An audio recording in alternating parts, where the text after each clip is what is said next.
ഒരു 50 വർഷത്തിനകത്ത് ഈ ഭൂമിയിലെ ഒരേ ഒരു ജീവിവർഗം ഇത്രയും മനോഹരമായ ഒരു ഗ്രഹത്തിനെ ഏതൊരവസ്ഥയിലേക്ക് കൊണ്ടുചെന്ന് എത്തിച്ചിരിക്കുന്നു എന്നുള്ള കാഴ്ചകൾ വളരെ ഭീകരമായ ഒന്നാണ്. നമുക്ക് ആ ഒരു അതിഭയങ്കരമായ സ്ഥിതിവിശേഷത്തിലേക്ക് ഈ ഭൂമിയെ ഇന്ന് എത്തിച്ചിരിക്കുന്ന മനുഷ്യൻ്റെ ചെയ്തികളിലേക്ക് ഒന്ന് കണ്ണോടിക്കാം.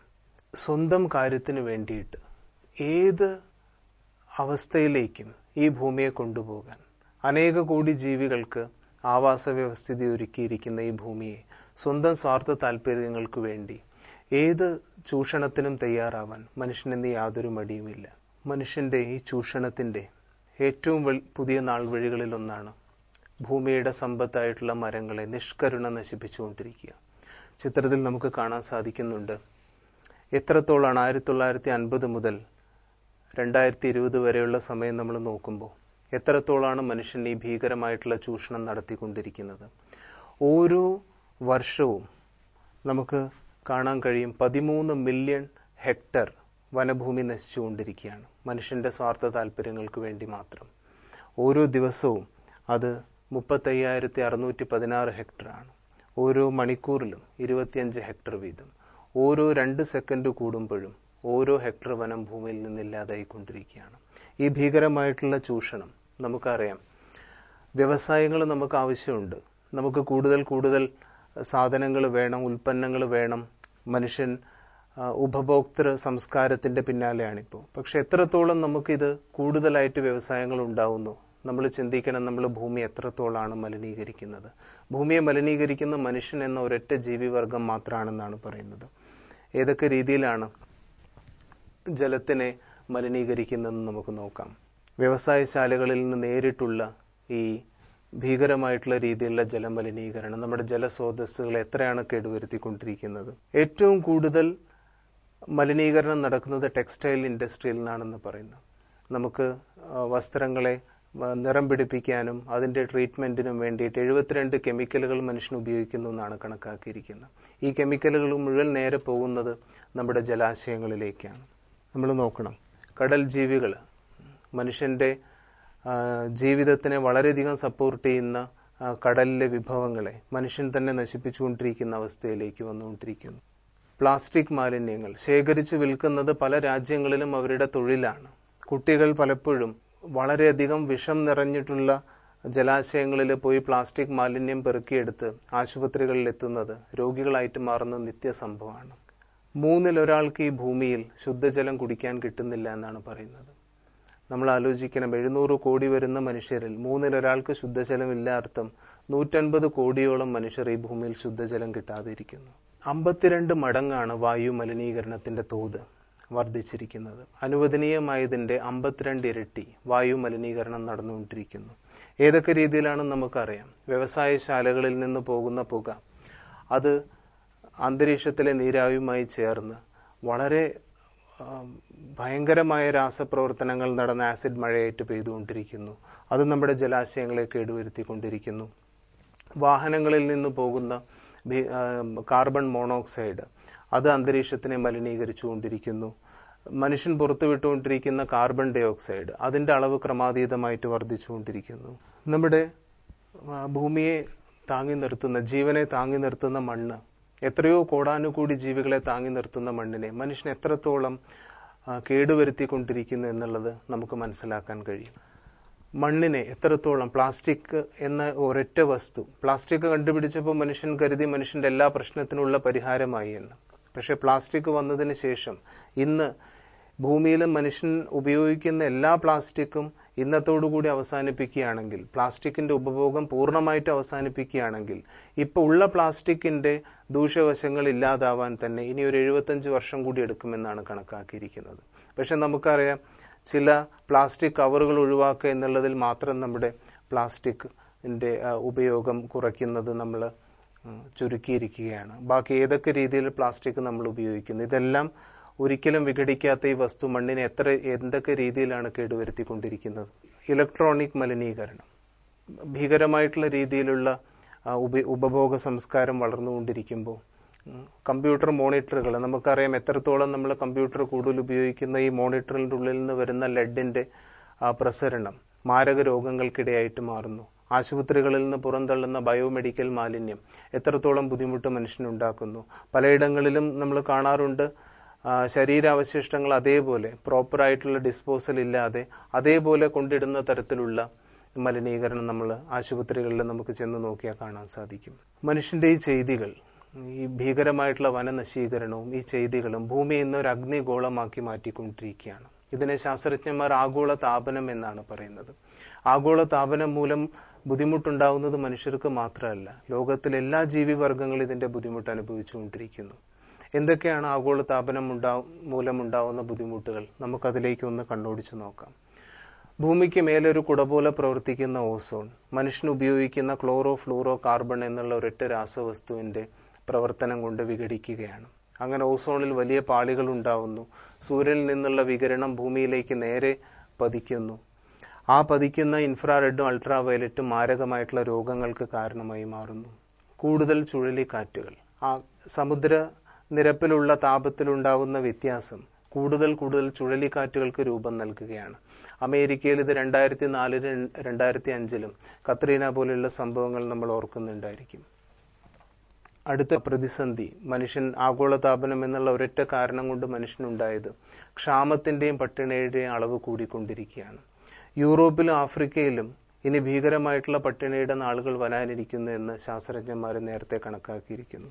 ധ്രുവ പ്രദേശങ്ങളിലെ മഞ്ഞ് ഉരുകി തുടങ്ങുകയാണ്. 2 ആർട്ടിക് അന്റാർട്ടിക് റീജിയനുകളിലുള്ള മഞ്ഞ് ഉരുകി താഴേക്ക് വരുമ്പോൾ 230 അടി വരെ സമുദ്രജലം ഉയരുമെന്നാണ് കണക്കാക്കിയിരിക്കുന്നത്. മാത്രമല്ല അതിനുണ്ടാകുന്ന ഭീകരമായ വേറൊരു പ്രതിസന്ധിയാണ് ഭൂമിയിലുള്ള ആവാസ വ്യവസ്ഥ നശിക്കുമ്പോൾ, തീരദേശങ്ങളിലുള്ള താപനില വ്യത്യാസപ്പെടുമ്പോൾ എത്രയോ ജീവികളുടെ വംശനാശം കൂട്ടത്തോടെ സംഭവിക്കുന്നു. ഭൂമിയുടെ ചൂട്, ഹിമപാളികൾ സൂര്യപ്രകാശത്തെ പ്രതിഫലിപ്പിക്കുന്നത് കൊണ്ട് ചൂട് വളരെയധികം കുറയുന്നുണ്ട്. ഈ ഹിമപാളികൾ ഇല്ലാതായി മാറുമ്പോൾ വീണ്ടും ആഗോള താപനത്തിൻ്റെ അളവ് കൂടിക്കൊണ്ടിരിക്കുകയാണ്. അതിൻ്റെ വേറൊരു വിരോധാഭാസം നമുക്ക് കാണാൻ കഴിയും. ഒരു ഭാഗത്ത് വെള്ളപ്പൊക്കങ്ങൾ ഉണ്ടാകുമ്പോൾ വേറൊരു ഭാഗത്ത് കാട്ടുതീ ഉണ്ടായിക്കൊണ്ടിരിക്കുകയാണ്. കാർബൺ ഡൈ ഓക്സൈഡിലുള്ള വർധനവും മുഴുവൻ ഭൂമിയുടെ ചൂടിലുള്ള വർധനവും കാരണം മുമ്പത്തേക്കാളധികം കാട്ടുതീ ഇപ്പോൾ ഉണ്ടായിക്കൊണ്ടിരിക്കുന്നു. ഇന്ത്യയിൽ തന്നെ ഹെക്ടർ കണക്കിന് വനം ഒരു വർഷത്തിൽ, ലക്ഷക്കണക്കിന് ഹെക്ടർ വനം ഒരു വർഷം കാട്ടുതീയിൽപ്പെട്ട് നശിക്കുന്നതായിട്ട് കണക്കാക്കിയിരിക്കുന്നു. പിന്നെ വേറൊരു വലിയ പ്രതിസന്ധി നാം അഭിമുഖീകരിക്കുന്നത് പുകയും മൂടൽമഞ്ഞും ചേർന്നുണ്ടാകുന്ന സ്മോഗ് എന്ന പ്രതിഭാസം.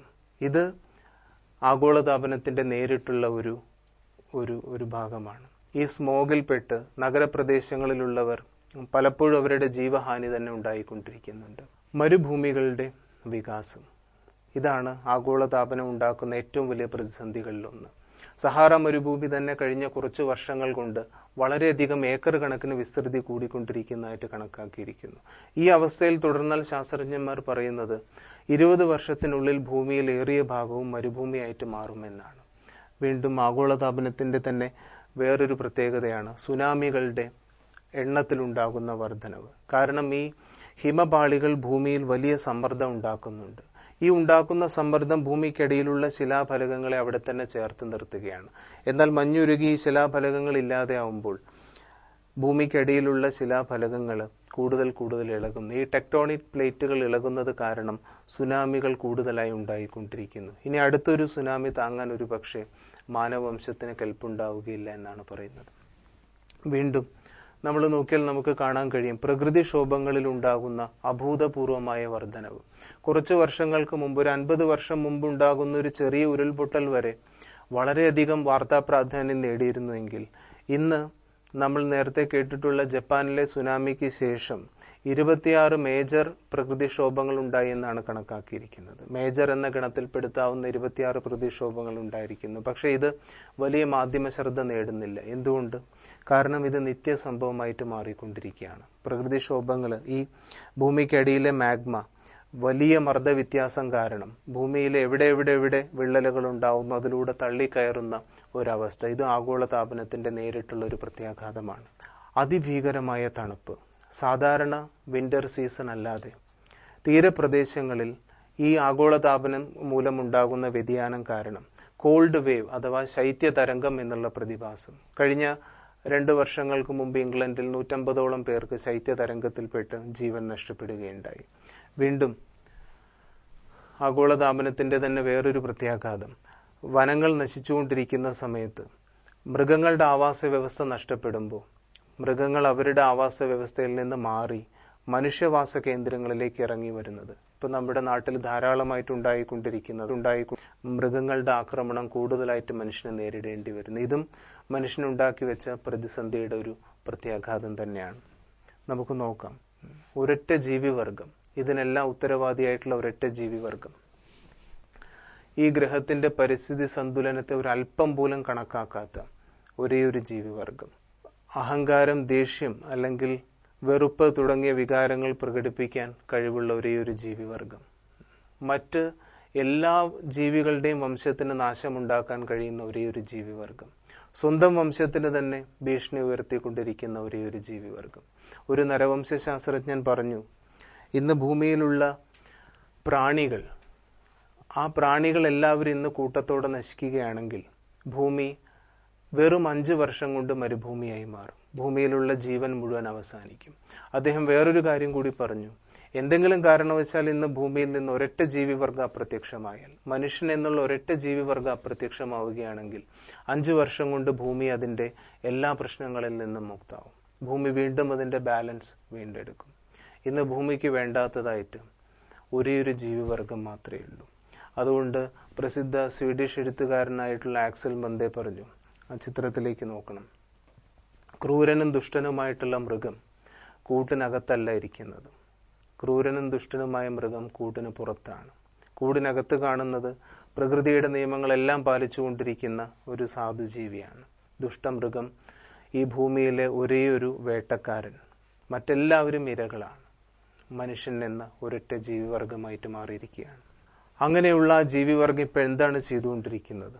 ഈ പ്രശ്നത്തിനെല്ലാം ഉത്തരവാദിയായിട്ടുള്ള മനുഷ്യൻ എന്നുള്ള ജീവിവർഗം ഇന്ന് ചെയ്തുകൊണ്ടിരിക്കുന്ന എന്താണെന്ന് നമുക്കറിയാം. ഈ പ്രശ്നങ്ങളെല്ലാം ഉണ്ടാക്കി വെച്ച് അതിൻ്റെ പ്രശ്നപരിഹാരത്തിനെക്കുറിച്ച് കാര്യമായൊന്നും ചിന്തിക്കാതെ ഉറങ്ങിക്കൊണ്ടിരിക്കുന്ന, വരാനിരിക്കുന്ന ഭവിഷ്യത്തുകളെക്കുറിച്ച് ബോധവാനല്ലാത്തതുപോലെ ഉറങ്ങിക്കൊണ്ടിരിക്കുന്ന ഒരു കാഴ്ച നമുക്ക് കാണാൻ കഴിയും. എന്നാൽ സാധാരണ പറയാറുണ്ട്, ഉറങ്ങുന്നവരെ ഉണർത്താൻ എളുപ്പമാണ്, പക്ഷേ ഉറക്കം നടിക്കുന്നവരെ ഉണർത്താൻ എളുപ്പമല്ല. അപ്പം മനുഷ്യൻ ഉറങ്ങുകയാണോ ഉറക്കം നടിക്കുകയാണോ എന്നാണ് നമുക്ക് ചിന്തിക്കാനുള്ളത്.